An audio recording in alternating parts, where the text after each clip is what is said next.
That was awesome. Thank you, worship team, and just thank you all for being here this morning. So, as we've been working on what we're going to talk about, I just was thinking, hey, we need to talk about what Jesus really said. So we're going to focus on 3 chapters, Matthew 5, 6, and 7. And as you read it in your Bible, it might say on the top, the Sermon on the Mount. And what we find is in the context of this is Jesus, in the first couple chapters, is born and he has his genealogy, and then he goes and he gets tempted. And then he's kind of like, okay, I can do that. And now he's off to this plan of saying, hey, what is God calling me to do? And so he calls some disciples. He goes down to the water and he says, hey, you're fishermen. Hey, I'm going to show you some miracles, and then say, hey, drop your nets and come follow me. And they do. And so he walks around and he kind of sees that his disciples are following behind him.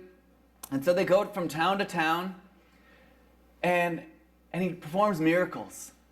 And he casts out demons. And the people who see what he's doing, they're like, wow, this is the real deal.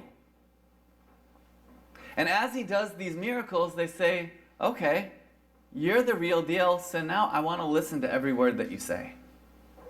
And so he's going through just doing miracles, and maybe he preaches and stuff, but this is the context of where he looks behind him and he sees that there's a bunch of people. Now we think of, hey, come follow me metaphorically. He had people actually following him. So it was kind of a logistic nightmare, because he's like, I'm going to go down. Okay, they're coming. Okay, I'm going to walk over here. Oh, wow. I mean, maybe that's kind of why he had to feed the 5,000 at one time, because he's like, ugh, they're hungry. And they kind of get cranky when they've been walking around a while. So then he's like, oh, I'm going to just walk up this hill. Maybe we'll lose some people. Nope. They're making the journey up. And so maybe that's why he sat down. So we pick up at this point when Jesus is followed by a bunch of people, and he says it says this. One day, as he saw the crowds gathering, Jesus went up on the mountainside and sat down. His disciples gathered around him, and he began to teach them. So let's picture this. So maybe, just maybe, this is kind of what it looked like. And so he's kind of going up the hill. So we call it a mount in the Bible, but it's really just the mountainside. And so this hill that leads up from the Sea of Galilee, there's kind of a nice slope to it. And so maybe they were able to kind of see Jesus. And so there were some times when they would put Jesus out to sea so that he could speak to more people. But I got to think that at this time it says Jesus sat down and he gathered his disciples around him. And so in my mind, they sat down, and instead of Jesus just preaching really loud, because maybe his voice carried supernaturally, but maybe it was more like this. He sat down, and then he told his disciples what he was talking about, and then they would echo it out through the crowds. So it'd be like, hey, this is what I think. And then the disciples would yell it to their other guy, and then to the other guy, and then to the other guy. And so this morning, I want us to read it that way. Kind of like let it echo and reverberate in your heart and just go, oh, wow, what was Jesus talking about? So we're going to break down each little verse. The first one is this. Matthew 5:3. God blesses those who are poor and realize their need for him, for the kingdom of heaven is theirs. So are you imagining with me? Jesus is just sitting there, not standing, sitting there, and he tells his disciples, and then they go speak it out to the crowds. And the crowds were probably comprised of all types of people. People who were just, I don't know, just walking along the road. Some people were Jews and religious people. Some people were not at all Jewish. And they're getting together, listening to this guy because they had heard he'd been saying some really cool things, and even more than that, he'd been doing things. One thing I learned early in ministry is you have to win the right to be heard. Win the right to be heard. So sometimes we have to do the things that are, hey, I want to show you that I care. I want to show you that what the God that I believe in is real. And so you might have to do some work before someone is ready to listen to you. And sometimes we speak first, and then hopefully God backs us up, right? So Jesus has gone out and done all these miracles, and then they're ready to listen. And then he drops this first bomb on them.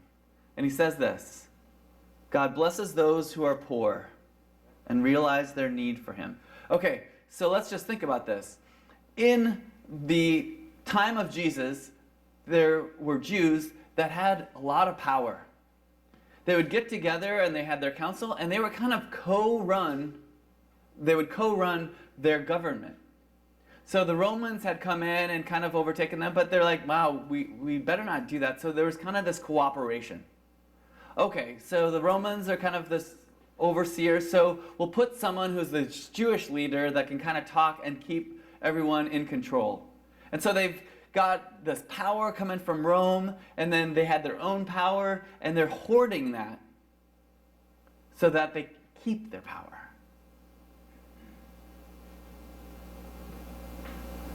Jesus is saying, hey, I've read through the Old Testament, and what you guys are doing is wrong. Like, did you read any of that part where it says, hey, be humble, love the poor, do justice? No. So he says, blessed are the poor. And everyone probably sitting around was picturing, the religious people I know, they've pushed me aside. They've said, oh, you're not worthy because you don't have influence, you don't have power, you're not going to make us any better. And as you think about it, the Jews didn't seek to grow their religion. They weren't evangelical. Instead, they would, maybe if you kind of fit the right criteria and you're really seeking it, okay, we'll convert you. It's kind of a process, and so there, and then blah, blah, blah. So it wasn't this like fast-spreading movement. Instead, it was kind of like, hey, we want to keep it small because then we have more influence. It's kind of elite. And then Jesus says, hey, blessed are the poor and recognize their need for him. He's calling out the religious people who think, hey, I don't need God because I'm wealthy. I am in the club. And as a matter of fact, I kind of got a crowd behind me. So you know what? Hey, I'm protected. You remember Paul's words later on. He's like, I'm a Jew. I'm a Roman citizen. I'm all of these things. That was the thing that would protect him. And then you would say, if I'm wealthy, if I'm kind of considered religious, you know what? I don't need God. And the people who are listening to Jesus are like, yeah, I know those people. Yeah, those people annoy me, right? And then Jesus says, blessed are the poor, and recognize their need for God. I can get behind that. I love hearing the words of Jim Culp, the pastor who founded this church, because he would say, we want to be a church that invites the uninvited. Man, I still have some pain, hurt feelings when I didn't get invited to that party. And I'm like, oh, man, how do I become more cool so I'm at that party? How come I'm not at that birthday party? Man, I could have brought a good gift. Or whatever it was, right? It's no fun to be uninvited or not invited. And so as we go out and we proclaim the message from Jesus, we just see, hey, guess who's invited to the party? The poor. The people that we cast aside. Like, Jesus would go and minister and heal lepers. The people who were unclean by the church, and says, oh, we don't want them, man, they're disgusting. We better put them outside because it might infiltrate us. And then we might get sick or something. Fear. And so Jesus says, blessed are the poor and recognize their need for him. Because if you look at it, when the word that we think of as bless, I was thinking about that.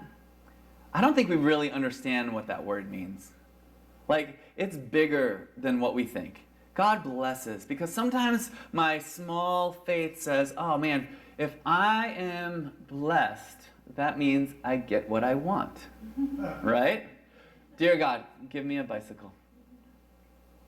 No, God's not blessing me, right? And then God slowly shows me that I didn't need that, or whatever it was. God has a bigger term for what blesses. So when Jesus says it, he knows exactly what he's saying it, but our ears need to be trained for what that is. And so Jesus continues on. When he goes to that next thing and he says, God blesses those who mourn, for they will be comforted. God blesses those who mourn, for they will be comforted.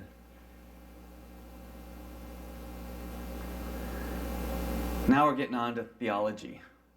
Right off the bat, Jesus has hit a lot of things with his first sentence.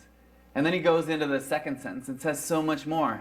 Because really, he found this place where religious people were hoarding all of the religion and then saying, hey, if God is with you, he will bless you financially. He will make your life better. He will make your life easy. And so something would happen to someone. Oh, they got leprosy. Bummer. Guess they were not very religious. Guess they weren't right. You see, that's bad theology. Because bad things happen to everyone. Good things happen to everyone. It's not a 1-to-1 ratio. If you do this, it'll be good. Sometimes it's really the things you decide right now impact you 20 years later. Sometimes if you want to love someone, they're not going to know it until a long time after that. And Jesus says, wait, if something bad happens to you, that's when I'm going to be with you. Man, I can remember those times in my life when someone in my family died, and just how my world stops. And it's just horrible. And you just don't care about anything else, and you just don't know how you're going to get through, and you just go, wow, man. The religious question sometimes right there is like, what did I do, God? Or maybe it's like, oh, okay, I guess God doesn't have any time for me because he's smitten me. And Jesus says, no, when you mourn, that's when I come closest to you. That's when I'm going to lift you up. That's when I'm going to comfort you. That is when you're going to experience the most intimacy with God. Ooh, intimacy. Isn't that strange? Because when you think of religion, most of the time, it's very distancing. Oh, I'm better than you because I pray, and I'll just pray against you and stuff like that. Oh, wait, what if we started as disciples of Jesus saying, hey, when something bad happens, we're going to go and just be with people. Be present. And have that kind of intimacy that God has for us. Wow. So then it says this, God blesses those who are humble, for they will inherit the whole earth.